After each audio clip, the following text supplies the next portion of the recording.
The year is 1939. The world stands on the brink of a conflict that will change the course of history forever. Nations are mobilizing, alliances are forming, and the spectre of war looms large over Europe. The world watches in horror as Europe erupts into war. Cities are reduced to rubble, and millions of lives are thrown into chaos. The devastation is unprecedented, and the stakes have never been higher. This is not just a war of nations, but a war of ideologies. Fascism, communism, and democracy clash on the battlefield, each side wielding terrifying new technologies. Tanks, planes, and weapons of mass destruction redefine the nature of warfare. Among the most frightening prospects is the atomic bomb. The power to annihilate entire cities in an instant becomes a grim reality. The race to develop this weapon is not just about military superiority, but about survival itself. Both sides, the Allies and the Axis, understand the immense power of splitting the atom. The scientific community is thrust into a high-stakes competition, where the outcome could determine the fate of the world. Whoever harnesses this power first could very well decide the fate of the world. The pressure is immense, and the clock is ticking. Every moment counts in this deadly race. In Germany, scientists work feverishly under the watchful eye of the Nazi regime. The stakes are clear: develop the bomb or face the consequences of failure. The regime spares no expense in its quest for nuclear dominance. Their goal is to unlock the secrets of nuclear fission and create the most devastating weapon the world has ever seen. The pressure is immense, and the consequences of failure are unthinkable. Meanwhile, in America, a top-secret project, the Manhattan Project, begins.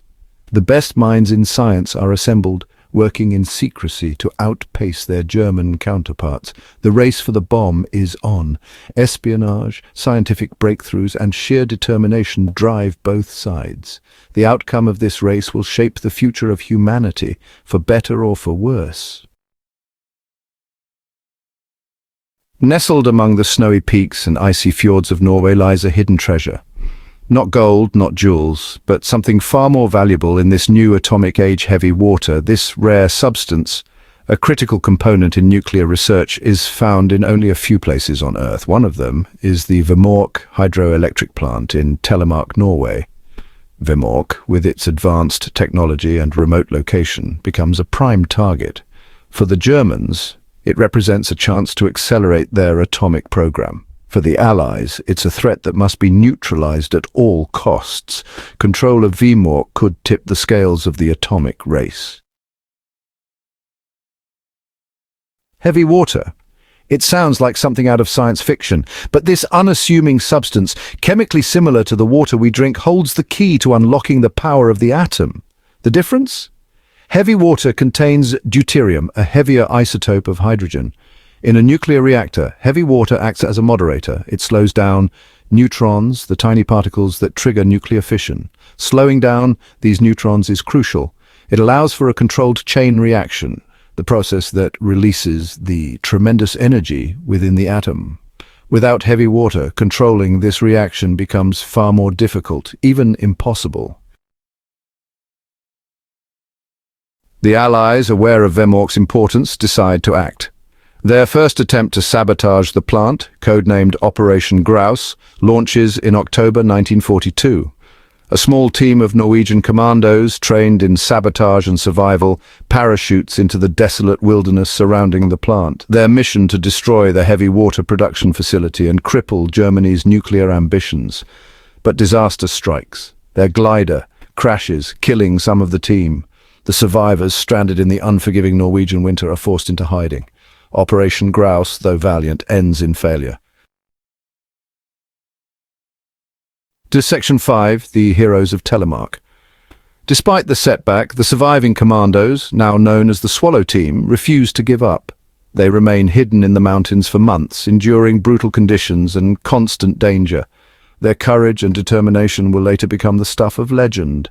These were ordinary men who chose to do extraordinary things. Back in Britain, the Special Operations Executive, the organization responsible for sabotage operations behind enemy lines, plans a second mission. This time they will call upon a new team of commandos led by a skilled young officer named Joachim Ronneberg. Their target, Vemork. Their mission: to finish what Operation Grouse started. Section 6, a daring plan. Ronneberg and his team, 6 highly trained Norwegian commandos, face a daunting task. The Germans, now aware of Vemork's vulnerability, have heavily fortified the plant. Machine gun nests, searchlights, and hundreds of troops guard the facility and the surrounding area. Any direct assault would be suicidal. Ronneberg, studying aerial photographs and intelligence reports, devises a daring plan. He identifies a single, seemingly impossible point of entry, a steep, icy ravine leading to the plant's underbelly. The Germans, confident that no one could traverse this treacherous terrain, leave it unguarded. Ronneberg is willing to gamble on the impossible. Section 7, into the Icy Abyss. On the night of February 27, 1943, under the cover of darkness, Ronneberg and his team parachute into the frozen wilderness. The biting cold and the howling winds make their descent perilous, but their resolve is unshaken. Each commando knows the importance of their mission and the risks involved. They rendezvous with the surviving members of the Swallow team, who provide crucial intelligence about the plant's defenses. These brave men have been hiding in the harsh conditions for weeks, gathering information and waiting for reinforcements. The exchange of information is quick but thorough, as every detail could mean the difference between success and failure. The stage is set for one of the most daring raids of the war.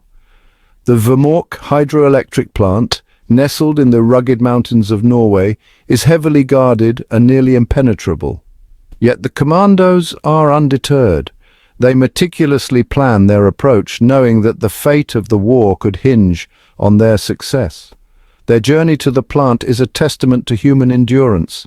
They navigate treacherous ravines, cross frozen lakes, and battle the elements at every turn. The snow and ice are relentless, but so are they. Each step is a struggle, but they press on, driven by a sense of duty and the hope of a better future. They scale sheer ice cliffs, their fingers numb and their muscles aching. The climb is grueling, but they know there is no turning back. The weight of their mission rests heavily on their shoulders, but they carry it with determination and grit. They carry with them explosives, weapons, and the hopes of a world on the brink. Each piece of equipment is essential, and each man knows his role. The silence of the night is broken only by the crunch of their boots in the snow and the occasional whispered command. Each step forward brings them closer to their target and closer to danger.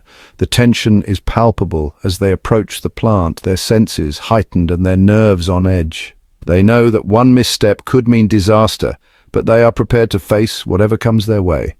The Icy Abyss awaits, but so does the chance to change the course of history.